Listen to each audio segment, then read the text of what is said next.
Let's go and make some shrink paper dangling skeleton earrings.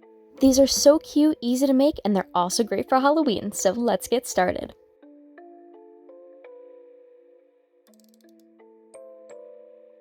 You are going to need some acrylic markers. I am using these acrylic fine tip markers, and you're also going to need either a printout or a drawing of a skeleton that you made. So what I'm doing is I'm going to be going and outlining every single portion of the skeleton 2 times because you're going to need a double for both earrings. I started off with the head, moved the piece of the shrink plastic over a little bit, and then I'm going and drawing out the head again as well. Now, when we do color this in, which we will get to in a little bit, we will have to go back over some or almost all of these lines, but you do want the base outline just so you can go and have it showing through for where you're going to go and color in. Now for this bottom section here, where this is the neck, all the way down to where the pelvis is, I went and I drew this. I also too extended a little bit of the collarbone, went and did it one more time, but I drew all of the other little tiny pieces for the legs along with also the arms and the hands separate. Now to go and color in all of the pieces. So after I did the outline, I went and I started to color everything in, and I used one of the white markers that I had, and this is an acrylic marker. There were some areas that I did keep from going and coloring white, and I also did go back over and outline certain portions of this after I had different lines colored in. Then I went and cut out everything. Now I wanted to make sure at least at the top and the bottom of some, if not most of these pieces, it just really depended on which piece, I left a small bit of plastic, and this is going to be for where I'm going to go and use my Dremel to go and drill a hole.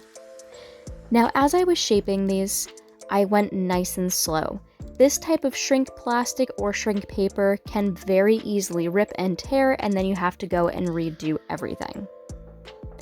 So as I was cutting this out, which it actually does help if you use surgical scissors, I had these scissors. They're of course a little bit big and a little bit clunky, but the smaller the scissors you have, the easier it's going to be to go and cut out everything. Now moving on to my Dremel. I used a tip that was pretty small, but I also wanted to make sure that I used something that wasn't going to be too large. You could use a hole punch, but some of these pieces honestly are just pretty small, and for the size of these earrings and how long they are, I feel like I definitely used pretty much the appropriate size of everything. Now after you've cut holes and everything, along with also everything has been cut out, we're going to go and just spread this out on an aluminum piece of paper, put it into our oven, and let it shrink. It only takes about 2 to 3 minutes for this to fully and totally shrink, and it shrunk down about 3 if not 4 times the size of what it was. Now I'm using all of these O-rings. These O-rings I'm going to go and slowly start to connect the skeletons, and I'm using a pair of hemostats to go and open these up and then to go and put them in place.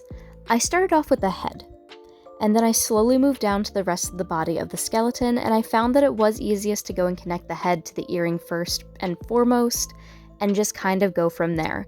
The arms were also so much easier to go and assemble separately, and then just go and connect it to the body, same thing with also the legs.